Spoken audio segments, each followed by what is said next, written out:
আসসালামু আলাইকুম। আজকে আমি ঘরে থাকা কিছু উপকরণ দিয়ে নান রুটি বানিয়ে দেখাবো। প্রথমে আমি একটা বোলের ভিতরে 2 কাপ আটা দিয়ে দিচ্ছি। আপনারা চাইলে আটার পরিমাণটা একটু বেশি নিতে পারেন। এখন দিয়ে দিচ্ছি পরিমাণ মতো লবণ, তারপরে দিয়ে দিচ্ছি 3 চামচ চিনি আর 1 চামচ ইস্ট।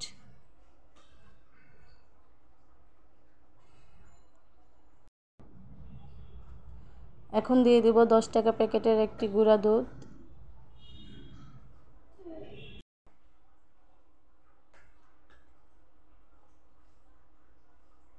তারপরে দিয়ে দিচ্ছি 3 চামচের মতো সয়াবিন তেল।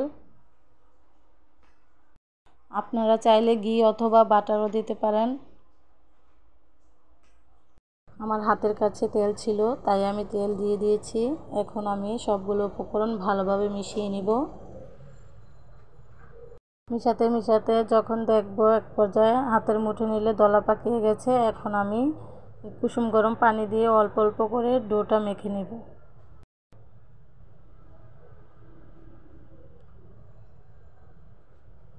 ডোটা মেখে নিয়েছি। এই পর্যায়ে আমি হাতে একটু তেল নিয়ে আবার একটু মথে নিব।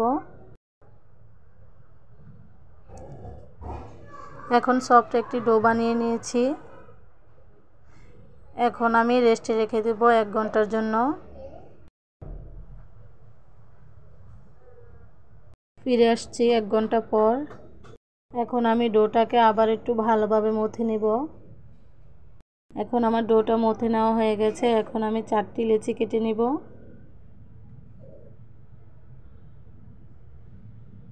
এখন লেচিগুলো এভাবে শেপ দিয়ে নেব।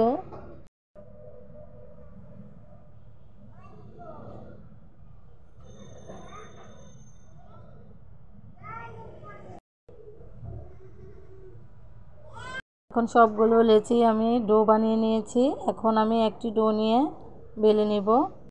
নান রুটিটা একটু মোটাই হয়।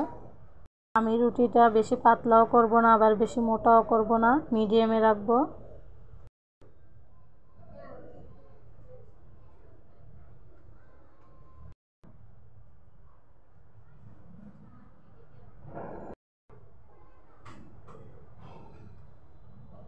পর্যায়ে আমার রুটিটা বানানো হয়ে গেছে।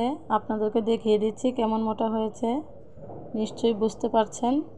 এখন আমি এভাবে করে সবগুলো রুটি বানিয়ে নিয়েছি। এখন চলে যাব চুলায়। চুলায় একটা তাওয়া বসিয়ে দিয়েছি।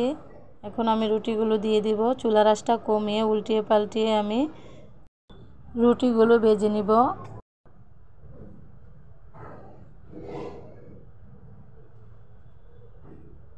রুটিটা চাপ দিয়ে দিয়ে ভেজে নিব। দেখেন রুটিটা ফুলে উঠতেছে।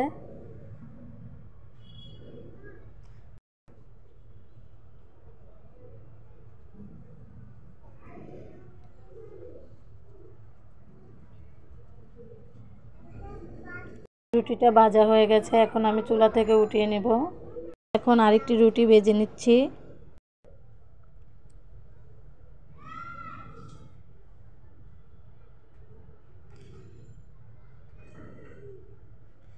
দেখেন এই রুটিটাও ফুলে উঠতেছে।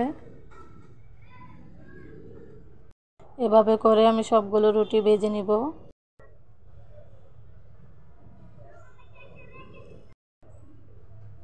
এখন সবগুলো রুটি ভাজা হয়ে গেছে। এখন আমি একটা প্লেটে পরিবেশন করে নেব। আমার রেসিপিটি আপনাদের কাছে ভালো লাগলে লাইক, কমেন্ট এবং শেয়ার করে দিবেন। যারা আমার রেসিপিটি ফেসবুক থেকে দেখছেন তারা আমার পেজটিকে ফলো দিয়ে রাখবেন, যাতে করে আমি যখনই ভিডিও আপলোড করি সাথে সাথে দেখতে পারেন।